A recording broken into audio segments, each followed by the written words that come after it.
Sta per avere inizio l'incontro a tutti voi. Buona partita!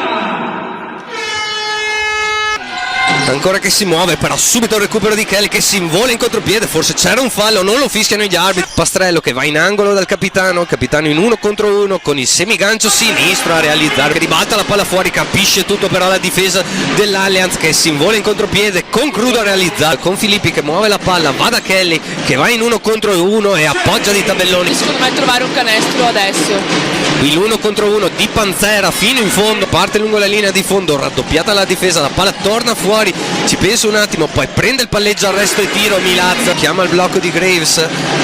ribaltamento sul lato opposto per la penetrazione, fatto molto bene lungo la linea di fondo di Crudo. Cose facciano fatica a girare, ma secondo me è molto merito delle difese che pressano molto e sono molto presenti. Gran movimento di Pastrello sul lato opposto per Razza che torna fuori sul pick and pop per il tiro da 3 punti a bersaglio di Trucco. Flusso che finora non si è vista in questa partita, è entrata da un paio di minuti, qui da una bellissima palla per il taglio di Kelly, per Guetmi torna, la palla si muove perimetralmente, arriva per Trucco che si butta dentro. Sicuramente questa dice una cosa verissima e si vede tutta sul campo di gioco. Guetmi sicuramente lei più attaccante che difensore e lo dimostra proprio qui. Usano gli arbitri per potersi adeguare nel corso della partita. Qui la palla dentro per Panzera che taglia verso canestro, torna fuori la palla per Kelly, in angolo per Pastrello che parte molto bene lungo la linea di fondo, chiami proprio la situazione, magari proprio per sfruttarla in un determinato modo e non la trovi. Qui intanto il catch and shoot da 3 punti di Milazzo, qui sempre Milazzo che sta mettendo forte pressione su Pastrello, qui bravissima a toccare la palla Pilabere, poi c'è il recupero con Clusco, riesce ad andare comunque da Guarise che parte lungo la linea di fondo, trova un bellissimo scarico per Kelly. Milazzo che va dietro la schiena, parte in 1 contro 1, il penetra scarica sul lato opposto per il tiro da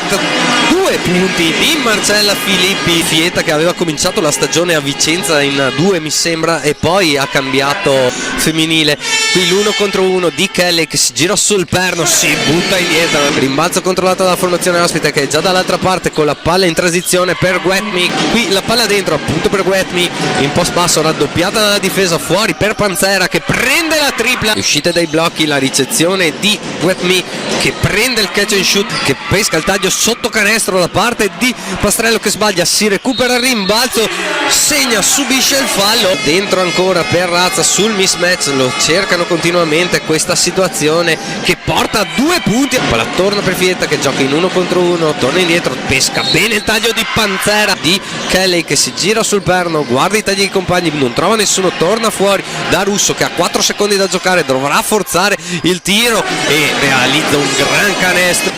La palla torna fuori, va da Pastrello che parte lungo la linea di fondo, si appoggia, Panzera a penetrare, scaricare la palla per Trucco per un comodo tiro, attacca San Martino di Luperi, prima era andato in penetrazione con Guarisa, ancora una volta qui col palleggio, arresto e tiro ancora di Pastrello, l'attacco di il Sesto San Giovanni che arriva a Graves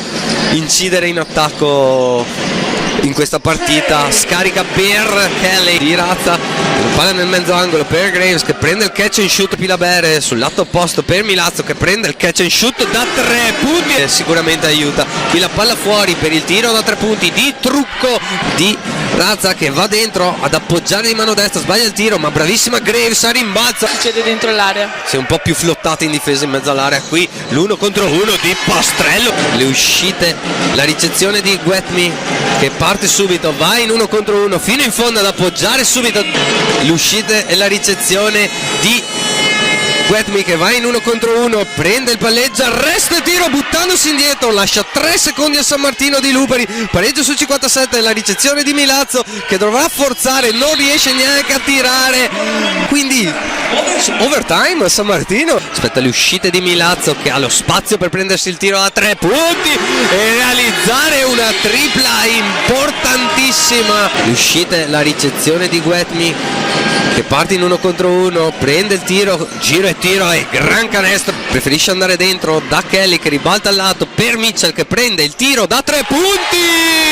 e realizza la tripla Chelsea Mitchell, importante anche per il vantaggio, tra l'altro la differenza canestri, si ribalta anche questo che è importante al fine di un possibile parità al fine campionato. 2 su 2, 2 secondi da giocare, al tempo di tirare comunque il Geas, ma vince la partita dopo un supplementare. Bellissima partita qui a San Martino di Luperi per la sesta giornata di Serie A1 targata Tech Fine. Il fila San Martino di Luperi con un punteggio di 69 a 61.